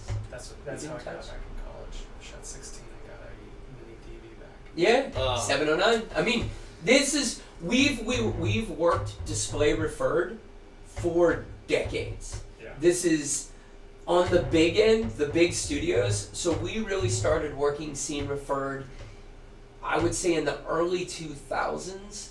It was working through the 90s, getting there with big studios, but it was really the push of ILM and Rhythm and Hughes, the studio I used to work at for a long time. We really made this push to work in linear spaces, in scene referred linear spaces. So a lot of applications weren't even linear back then. It was a lot of 709. And so R&H actually won multiple Academy Awards for our color pipeline development, which ultimately became TrueLight. And that is a design of color pipeline that they helped develop. And you saw that come from ILM because ILM, along with a consortium of other houses, introduced EXR, which is a linear transform, a linear transmit format, so we can share data between applications in this super expandable linear file. Which is massive. Yeah. Well, we can do a lot of cool things. I can render multiple images within a single file. So I can render out of Maya 200 layers of a character all in one file. Got it. And we can pull just one layer at a time off disk. I don't have to read the whole file.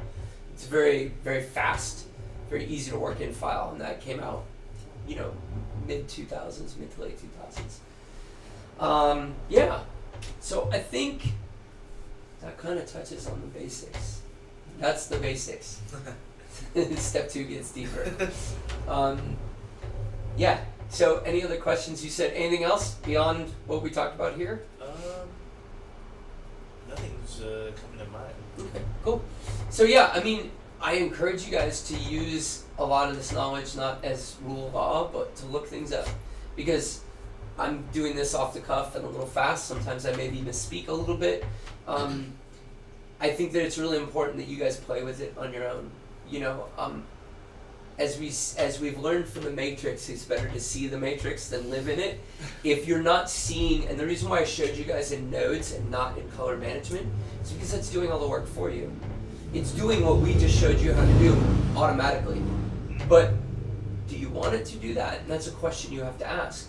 There's a lot of cases where I don't want it to automatically manage everything for me. I want to control my tone mapping. I want to control that extra little airy LUT at the end and how I transform to that. I want that in control. So most of my jobs that I color in a completely unmanaged space. Rarely do I use color management. I build the color management myself. And that's why I use groups. So groups are really cool because I can bake one group for the whole job or one group for each camera and just apply it to the group and all my color management's done. So it's kind of almost automatic, right? So those are some cool little tricks to use in Resolve is grouping and being able to manage different groups of footage and whatnot. So, yeah, cool. I think that's about it. So, yeah, whoever's still awake, we're gonna sign off, and that's gonna be the stream. Goodbye. Sweet. Any questions on that? No, I never even looked. I told everybody I'm not answering questions.